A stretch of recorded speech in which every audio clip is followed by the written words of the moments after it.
Halo sahabat Sarapan Sabda dimanapun Bapak Ibu, Saudara-saudari terkasih berada. Hari ini berjumpa kembali dalam edisi khusus Sarapan Sabda. Dan kita akan berjumpa dengan seorang suster yang sangat eksis di panti asuhan ini. Nah, mungkin kita bisa perkenalin diri dulu, suster. Namanya suster siapa dan tugasnya di sini sebagai apa, suster? Monggo, suster. Oke, terima kasih. Selamat pagi. Nama saya Suster Magdalena PMY, tapi saya biasa dipanggil Suster Magda. Saya bertugas di sini sudah hampir 3 tahun, dan kebetulan saya ditunjuk sebagai ketua unit di Panti Asuhan Cacat Ganda ini. Oke, suster.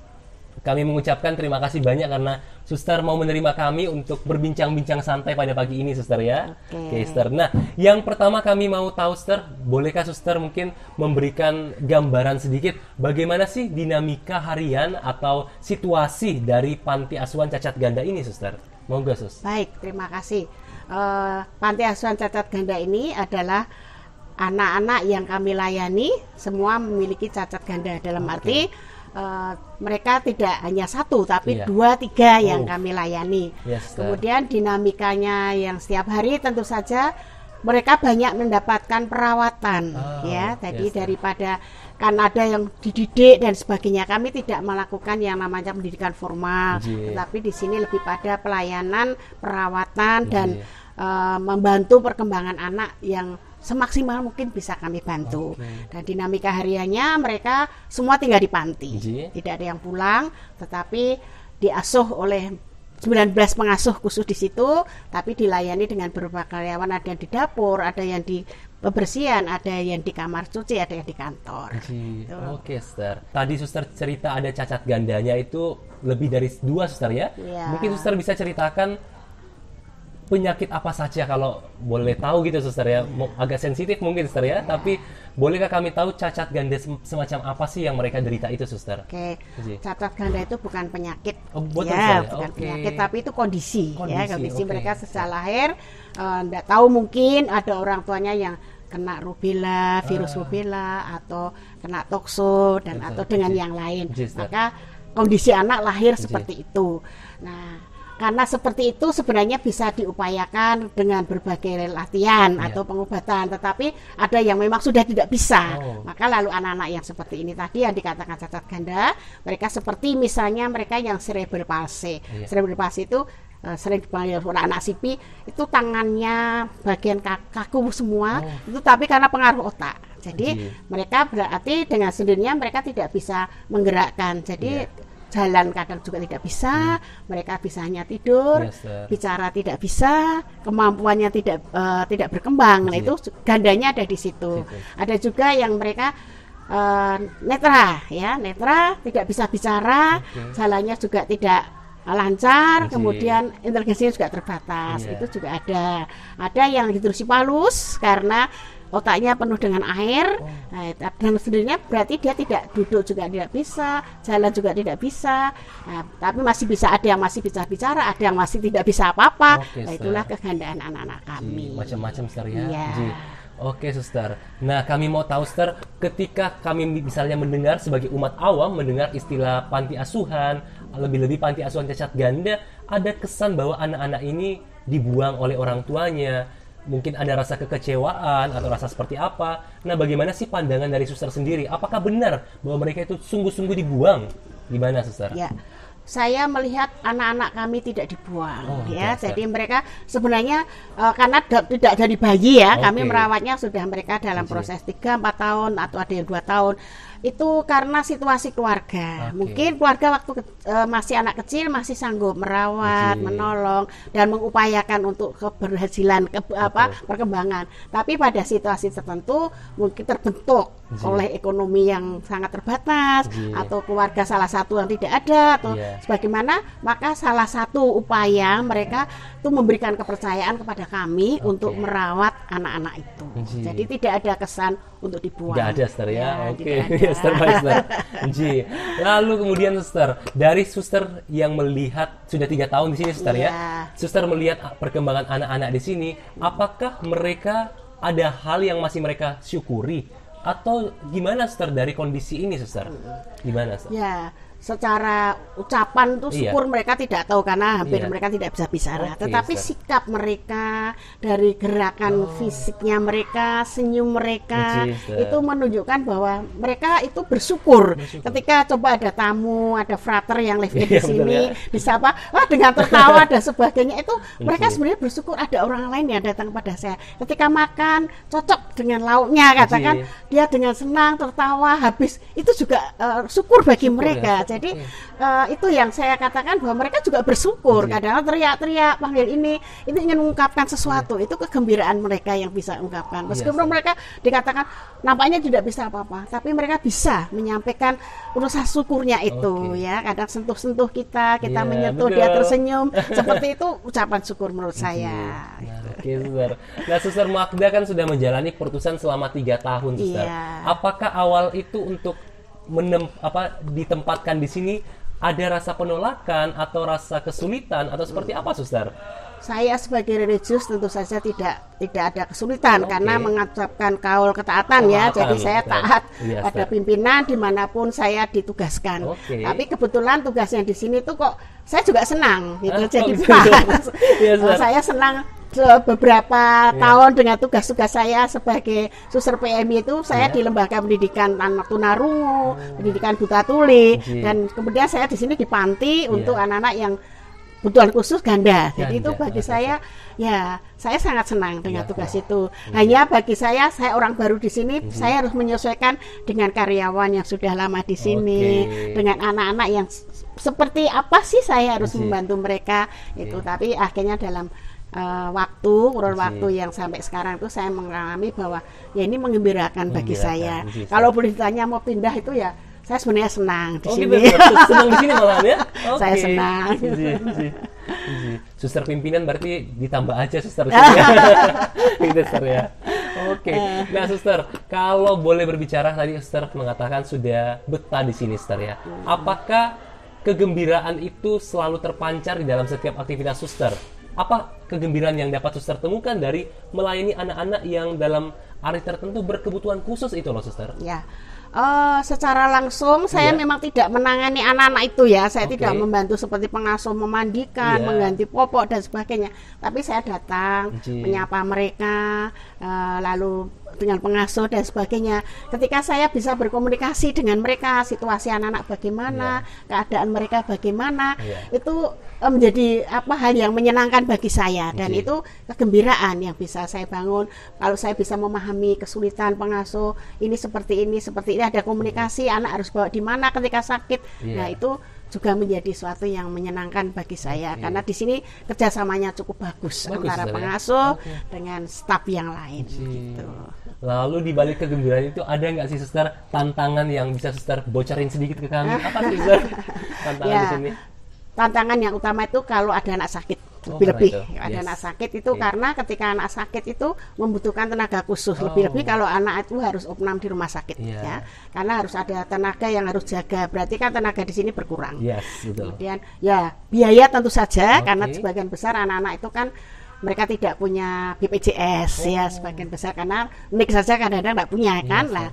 Kami mengupayakan, tapi itu bukan masalah karena banyak donatur yang membantu sehingga kesulitan-kesulitan itu bisa teratasi. Tapi lebih-lebih kalau sakit ini tenaga bagaimana, keadaannya bagaimana, itu yang kadang-kadang menjadi keperhatian bagi saya. Sedih sekali sih tidak, karena itu bisa diatasi. Tetapi minimal ya menjadi keperhatian saya. Maka harapan saya ya anak-anak selalu sehat seperti itu.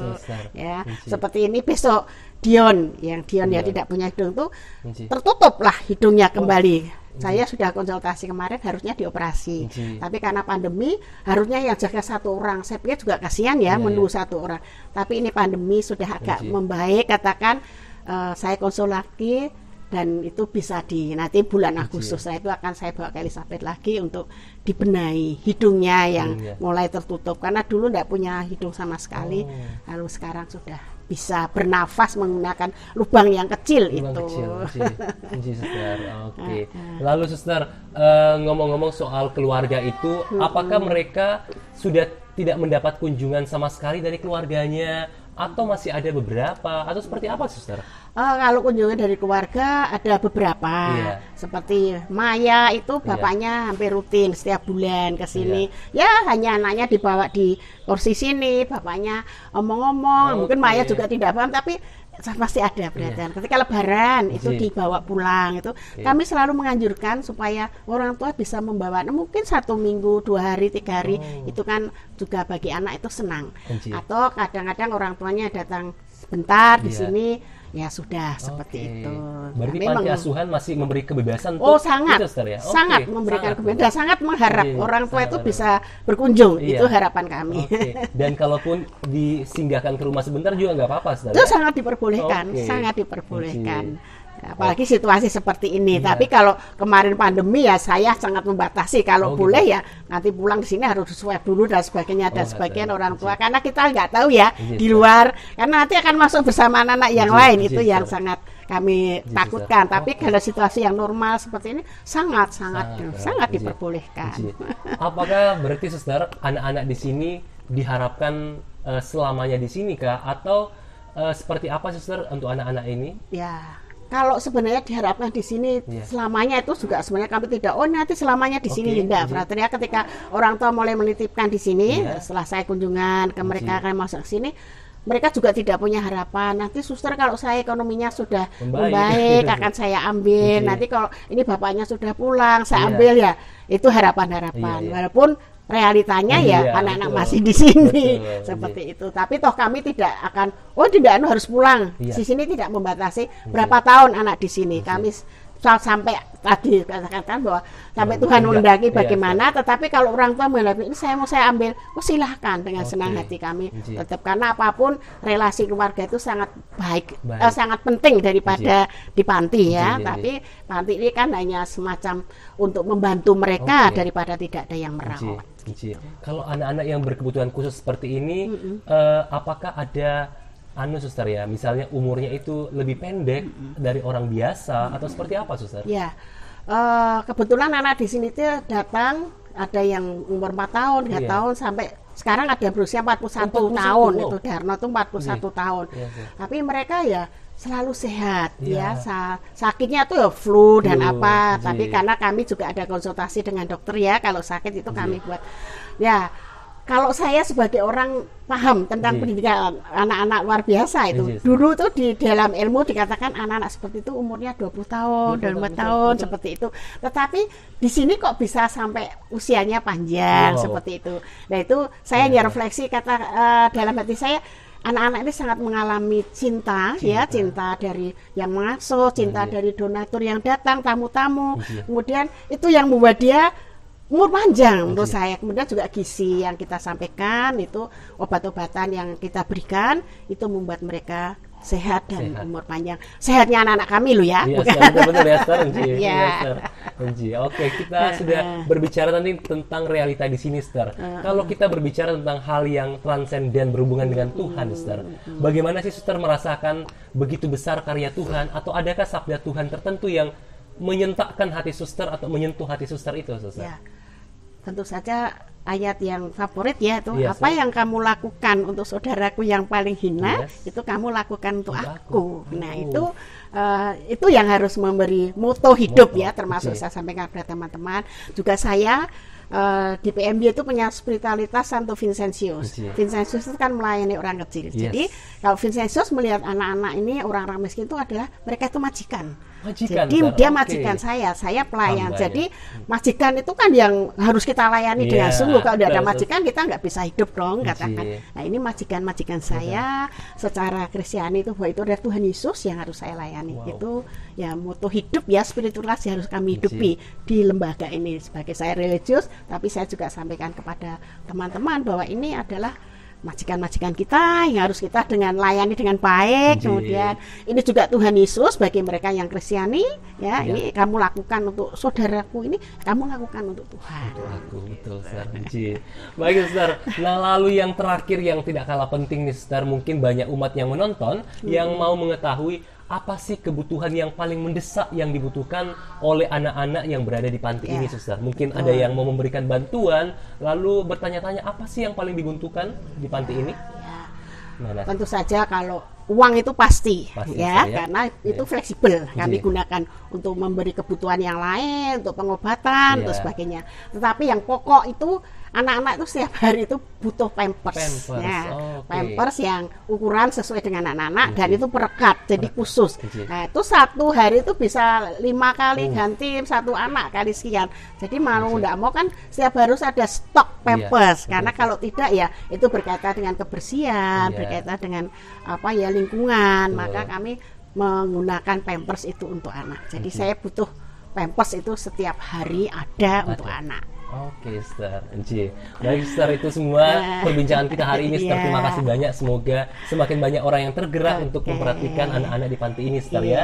Dan yang terakhir tadi, Sister mengatakan, apapun yang kamu lakukan untuk saudaraku yang paling hina, engkau melakukannya untuk aku. Itu sabda Tuhan sendiri, Sister, ya. Semoga itu juga menginspirasi kita semua, Sister.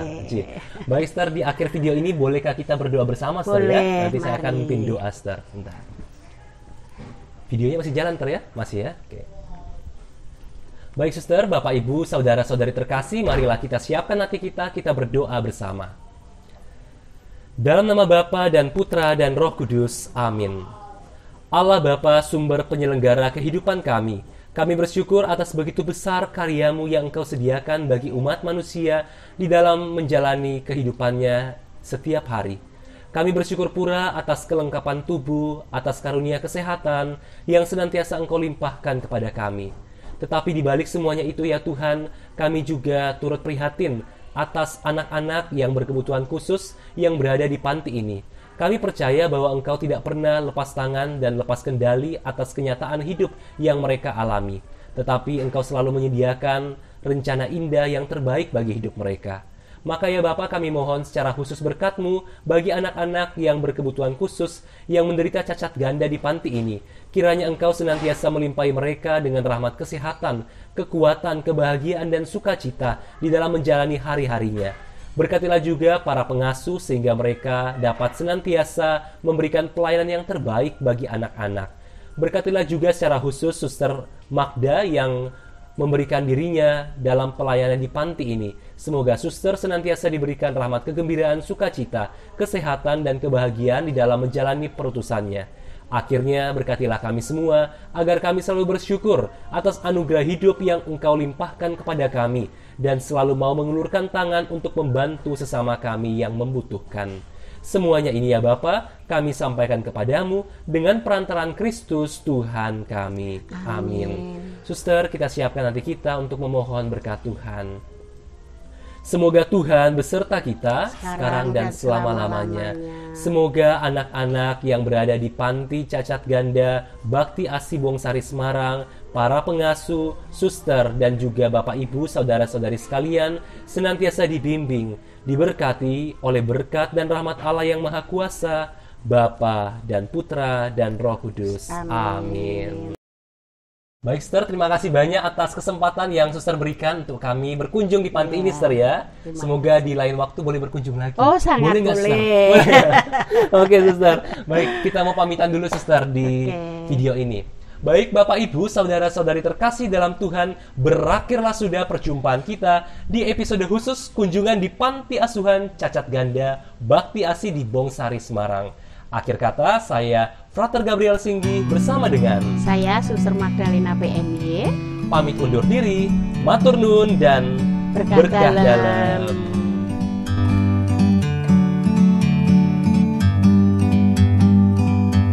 Like a bird on a tree, I'm just sitting here. I got time, it's clear to see. From up here, the world seems small. We can sit together. It's so beautiful, you and me. We meant to be in the great outdoors, forever free.